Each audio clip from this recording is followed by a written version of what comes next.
Bom dia, boa tarde, boa noite. Estamos de novo aqui para mais uma aulinha de citologia. Hoje a gente vai mergulhar no citoplasma. Nós vamos dividir o citoplasma em duas partes. Vamos ver a primeira parte agora, quando a gente estiver estudando parte das organelas. Vamos chamar aí de organelas 1. Né? Vamos dividir em duas partes para ver se facilita um pouco a compreensão por parte de vocês. Bom, o que a gente chama de citoplasma, na verdade, a gente pode subdividir em duas outras partes. Uma parte com forma definida e outra parte sem forma definida. Essa parte com forma definida a gente chama de morfoplasma e corresponde às organelas, ou organoides, como alguns autores vêm chamando. E o hialoplasma seria toda essa parte aqui do interior do citoplasma ser uma forma definida, ser uma forma muito clara. A gente chama também essa parte de citosol, tá? Essa parte toda que não tem forma definida aqui, como vocês podem estar observando. Não que o citosol não seja uma parte importante por não ter a forma definida, viu? O citosol, primeiro, ele é uma parte importante porque ele corresponde a 50% do volume celular, ou seja, né, é considerável isso dentro da estrutura final da célula. Outra coisa importante, muitas reações celulares se dão em nível do citosol, como por exemplo, reações fermentativas que acontecem, por exemplo, na musculatura, por exemplo. E não se esqueçam também que o citosol, embora não tenha essa parte definida, mas é uma estrutura para a célula eucariótica fundamental chamada citoesqueleto, que vem a ser o quê? São sistemas, né, formados por filamentos de 3 grupos, como vocês estão vendo aqui, ó, os microtúbulos, a actina e filamentos intermediários, eu vou mostrar isso melhor daqui a pouco, que estão ligados sobretudo com essas 3 funções. Com a função de sustentação, ajudando, dando suporte para a divisão celular e ajudando em alguns mecanismos internos de transporte também dentro da célula. Isso aqui é a fotografia com microscopia eletrônica, colorizada por meio de computador, mas para dar uma ideia desses filamentos que compõem então a superfície, o interior da célula, como sendo um resultante da produção dessa sustentação interna para a célula. O citoesqueleto, então, ele é feito por esses filamentos proteicos, tá? Que ficam assim arranjados, ó, microfilamentos. Aqui vocês estão vendo filamentos terminais, tá? Opa, fui atropelado aqui, mas tudo bem. E aqui vocês estão vendo as organelas então dispostas, né, dentro desse citoesqueleto, posicionado junto aqui os microtúbulos, está vendo? Ó? Né, tudo isso com uma forma bem encaixada, a gente chama todo esse conjunto, esse arcabouço proteico de citoesqueleto. Muito bem. O conteúdo citoplasmático ele envolve uma série de estruturas internas, as chamadas organelas. Eu vou começar com uma que é polêmica, porque tem autor que não aceita exatamente o ribossomo como sendo uma organela. Mas eu vou tratar aqui como sendo. Tá? O ribossomo é uma organela extremamente importante, porque é responsável pela síntese de proteínas em todas as células. Faz as proteínas e também é composto por proteínas. Né? Então, o ribossomo tem proteínas na sua composição, proteínas essas associadas com um RNA especial que ganha seu sobrenome. Ó. Ganha o RNA ribossômico. Ele, devidamente ajustado com as proteínas, compõe o ribossomo.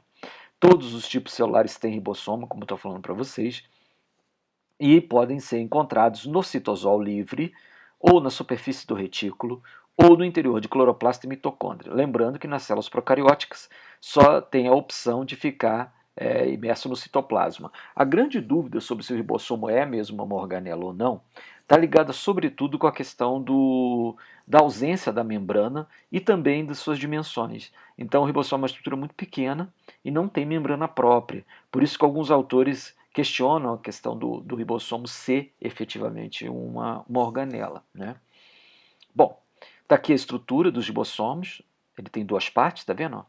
Uma parte menor, a gente chama de subunidade menor, e aqui a subunidade maior. Elas se acoplam, né, por ocasião da síntese de proteínas, que é um processo que a gente vai ver em minúcia um pouco mais para frente. Bom, Agora sim, as organelas, indiscutivelmente organelas. A primeira que eu vou mostrar para vocês é o retículo endoplasmático, uma estrutura extremamente difundida do interior da célula, nas células eucarióticas, ligada sobretudo com essas duas funções, com o transporte de substâncias, mas também com o armazenamento de substâncias. Então, transportar e armazenar substâncias. O retículo endoplasmático ele se divide em dois grupos, os que têm ribossomo na sua superfície e os que não têm. Os que têm são chamados de retículo endoplasmático rugoso ou granular, como esse que vocês estão vendo aqui no esquema. Esse retículo está ligado com a síntese de proteínas também, quer dizer, além de transportar e armazenar, ele também sintetiza proteínas, que vocês estão vendo aqui em processo de formação. Aqui são os ribossomos, está vendo que a gente estava dizendo antes? Que o ribossomo estava aderido aí à superfície do retículo, né, uma das possibilidades, e está aí ele demonstrado. Agora, tem o retículo endoplasmático liso, também chamado agranular, que esse não tem os ribossomos na superfície. Tá? Portanto, esse tipo de retículo ele não faz proteínas. Apesar de não fazer proteínas, ele é abundante em alguns lugares do corpo que sintetiza outros grupos de moléculas, como, por exemplo, esteroides. Isso aqui é uma visão do interior do testículo. Tá? E essas células, especificamente apontadas aqui pela seta, que eu estou frisando aqui, ó, são chamadas células intersticiais. São células muito importantes para o homem, porque são as células produtoras de testosterona, que é um tipo de esteroide. Além de testosterona, que é um esteroide, outros tipos de lipídios também podem ser feitos pelas células que têm retículo liso abundante. É o caso, por exemplo, de fosfolipídios, que são componentes fundamentais da membrana plasmática. Né? Outra função, gente, do retículo endoplasmático liso é a participação fundamental que ele tem nos mecanismos de detoxificação do corpo, destruição de moléculas. E aqui, particularmente, ele está desenvolvido no fígado, né, o órgão que é a verdadeira usina do corpo humano, ligado então com essa questão de destruir a CYP450, tá vendo essa enzima aqui? Isso aqui é um mosaico fluido, é a membrana do retículo. E essa enzima é abundante no retículo liso, particularmente do fígado. E mais uma outra função importante do liso, tá? Que a gente vai ver com pormenores na aula de muscular, mas de toda forma já tá bem tranquilo de vocês entenderem aqui, ó, para dar uma antecipada aqui. Isso aqui é o retículo, tá? Isso aqui é a miofibrila, uma estrutura interna do músculo relativa com a contração muscular efetivamente. E vocês vão ver depois que o cálcio ele é um fator indispensável para a contração acontecer. E o cálcio é armazenado de maneira estratégica no retículo endoplasmático liso, que então é bem desenvolvido nas células musculares. Particularmente, a gente está vendo aqui uma célula humana. Guardaram? Então, o retículo liso, além de fazer aquelas funções gerais, vamos voltar um pouquinho? As funções gerais, que seriam as funções de armazenamento e de transporte, ao contrário do retículo rugoso, que faz proteína, né, o retículo liso acaba assumindo a produção de esteroides e fosfolipídios, além de ter uma participação importante em desintoxicação interna, particularmente, como disse, no fígado. Complexo de Golgi, ou como muitos vêm optando por chamar, de complexo golgiense. Vocês estão vendo que são sáculos empilhados, um sobre o outro, e eles estão ligados particularmente com uma função nobre na célula, que é a função de secreção celular. Como assim? Uma face do complexo de Golgi recebe vesículas provenientes dos retículos, seja o rugoso ou liso, e depois empacota esse conteúdo em vesículas definitivas que vão se encaminhar para a membrana plasmática para poderem ser exocitados, ou seja, lançados para fora da célula no mecanismo já conhecido de secreção. Além disso, o complexo de Golgi também tem uma função de produção de polissacarídeos. Um caso, por exemplo, que acontece nas células vegetais é a produção de celulose. Além disso, esses polissacarídeos feitos pelo complexo de Golgi podem ser compostos, né, com muco, ou seja, a parte proteica, e juntos sendo efetivamente eliminados. Isso é particularmente importante em duas situações: a formação do glicocálice, ou glicocálix, como queiram, que é uma estrutura que a gente já viu na aula de membrana, que está ligada com o revestimento, né, de algumas células, ligado com defesa, com reconhecimento celular, enfim. E no sistema EBO, que a gente vai ver lá a variação entre sangue A e sangue B, o que faz essa diferenciação é um muco polissacarídeo. E esse muco polissacarídeo provém do complexo golgiense, essa estrutura que estamos a falar. Mais uma importância do complexo de Golgi a gente acha na reprodução. Isso aqui é um espermatozoide, você vê que tem aqui uma coberturazinha na superfície dele. Essa cobertura se chama acrossomo, acro do grego quer dizer extremidade, ponta. Então ele é um corpo da ponta, ao pé da letra, acrossoma, é uma bolsa cheia de enzimas que é decididamente importante para perfurar o gameta feminino, que tem uma dupla cobertura, a chamada zona pelúcida e a corona radiata, e essa estrutura multienzimática que forma essa cabeça do espermatozoide que capacita o espermatozoide efetivamente perfurar essa superfície. Essa estrutura, o acrossoma, é derivada do complexo de Golgi. E para terminar essa primeira parte, vamos falar do vacúolo, uma estrutura muito desenvolvida em células vegetais, aliás, é particular da célula vegetal, costuma atingir até 90% do volume interno das células vegetais e tem uma tripla função, que é armazenamento, guardar substâncias.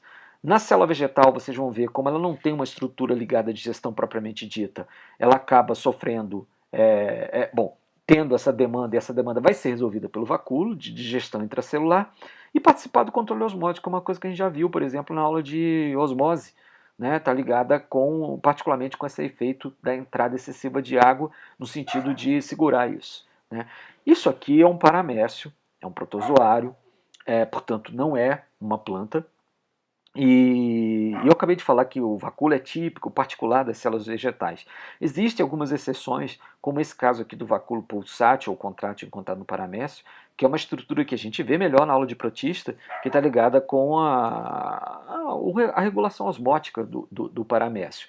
Mas essa tipificação de vacúolos em células animais ou em protozoários, ela é absolutamente assim, secundária. O vacúolo de grande porte ele é típico das células vegetais, como vocês estão vendo aqui, por exemplo, aqui eu estava falando para vocês, de atingir cerca de 90% do volume interno, e essa função aqui acontece particularmente quando a célula é mergulhada aqui no meio hipotônico, né? A gente viu isso em membrana, né? O meio hipotônico ele tem essa disponibilidade de água e acaba favorecendo a entrada dessa água, mas a célula não explode por causa da parede celular e essa água fica retida no vacúolo. O vacúolo também está ligado com muitos estilos de armazenamento. Um deles é de pigmentos, por exemplo, encontrados em flores. Aqui um pigmento, que é um pigmento arroxeado, que é a antocianina, que está aqui armazenada no vacúolo.